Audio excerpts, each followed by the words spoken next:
Welcome to UNCAGED, the show that celebrates thought leadership from today's top business leaders. The program provides a voice to amazing executives from around the globe who are shaping the world of business today and mapping the path to the commerce of tomorrow. Today, we're speaking with Craig Peters. Hey, Craig, how are you? Good, great, Bant. Good morning. Good to see you.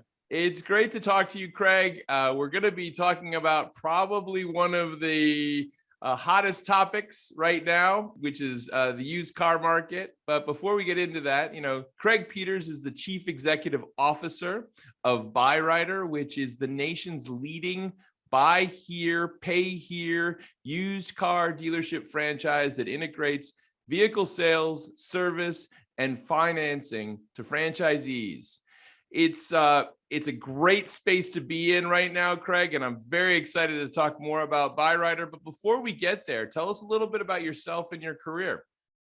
Yeah, thanks, Ben. Yeah, it's most of my career I've spent in the consumer finance business. When I came out of school, I went to work for a company called Household International, eventually purchased by HSBC. Really spent most of my career with them for about 18 years, moved all over the country and even spent some time overseas. So had a lot of exposure to different parts of the country, but more importantly, even exposure to a lot of different cultures outside of the United States. So, but then I moved on to spend some time at Capital One through an acquisition. They bought our credit card business, and then spent some time with Barclays. And then about 4.5 years ago, I joined Byrider. And really, my passion for the automotive industry really started at Household initially, when I spent several years at their indirect auto finance business. So.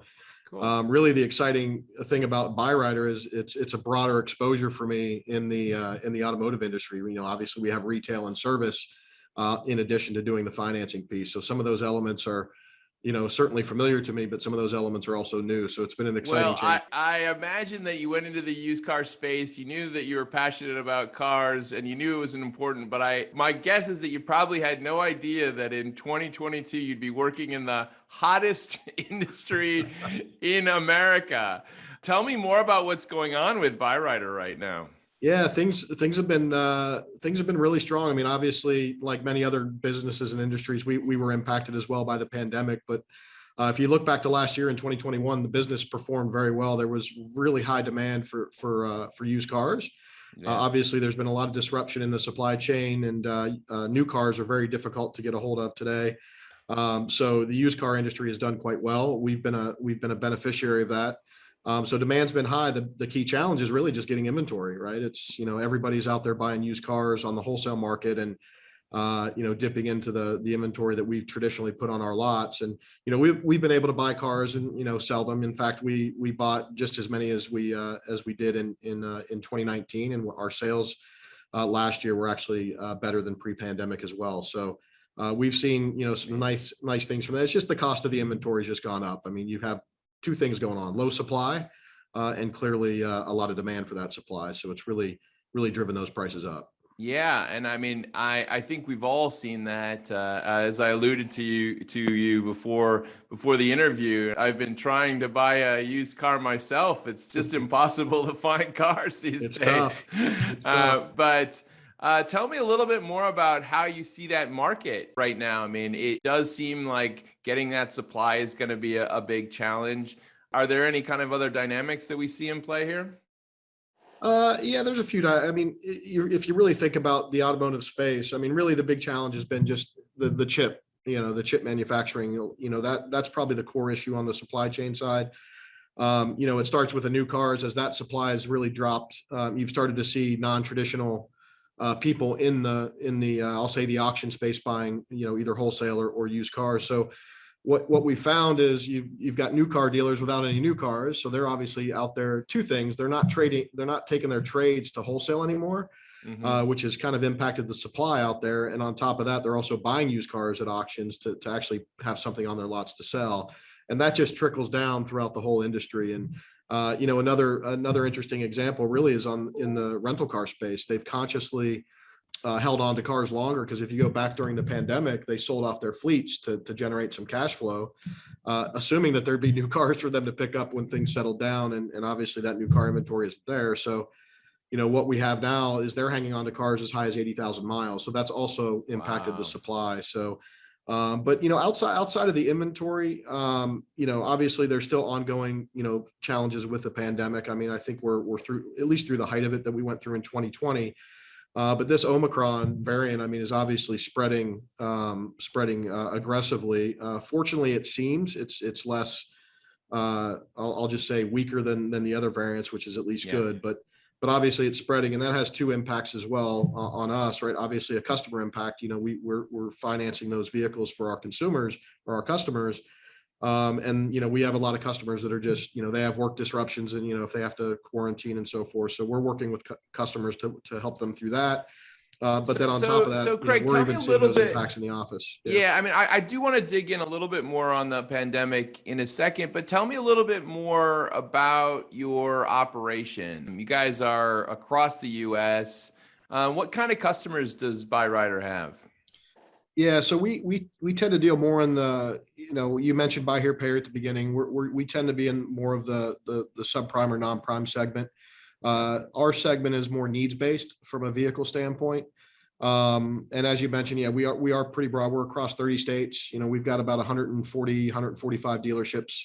The majority of those are franchised. Okay. Corporately we own 32 of those stores, so we have a decent footprint, largely in the Midwest. But yeah, we deal with that needs-based segment, and it's an important segment, right? And I think the pandemic highlighted, a lot of our customers, getting to work, taking care of their families. It's not necessary. They're not necessarily looking for that, brand new, Land Cruiser or Corvette or sports car, right? They need a car to live their life. Yeah.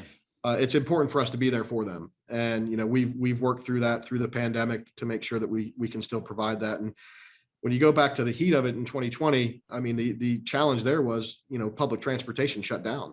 Some of our customers, did rely on that as well. And I think that shifted, at least for a period of time, people's views on, do I need to have a vehicle or not? I think, as public transportation or ride sharing was taking on a much larger and larger market share, at least in urban areas, when some of that stuff gets disrupted, people really don't have a means to get around. So it's important. Yeah, and for us I would imagine it's interesting. I mean, if we go into the pandemic elements, I don't know this, but I would imagine that probably the pandemic drove people to their cars, away from public transportation.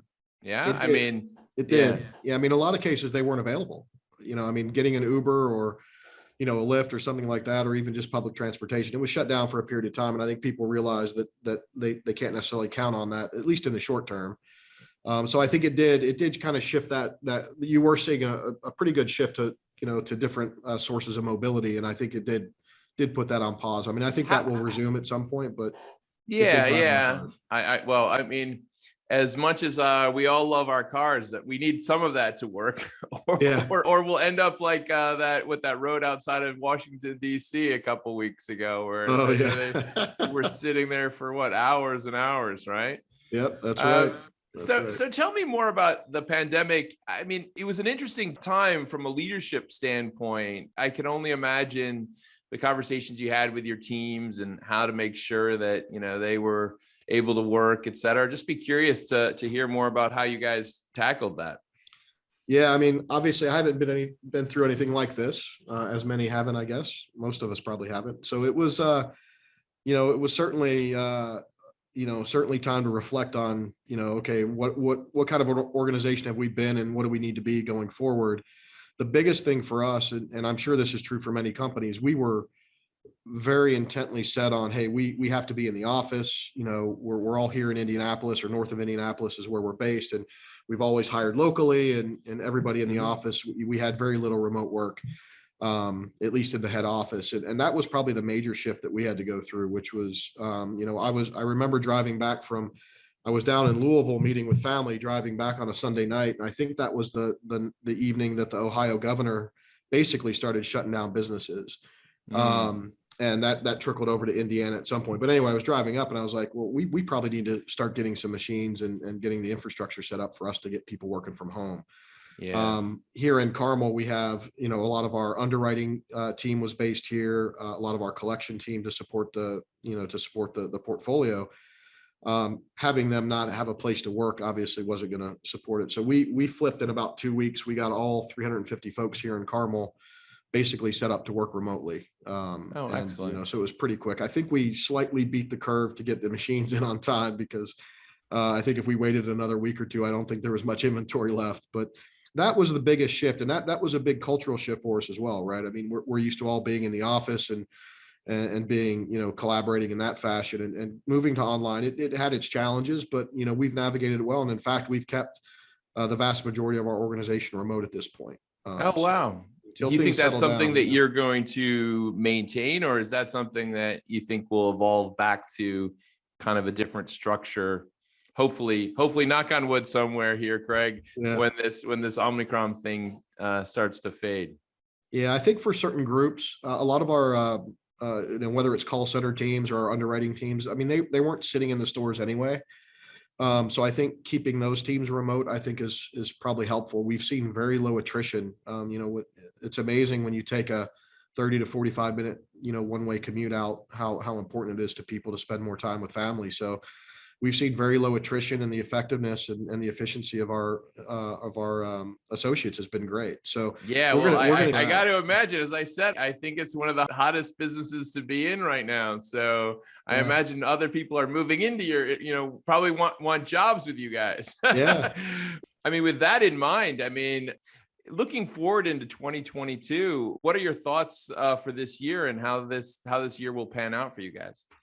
Yeah, I think it'll be another good year. I mean, I think demand's still high. We're getting ready to head into tax season, which is usually pretty busy for not only us, but generally for the automotive. People use some of those refund dollars to get a new car or a used car.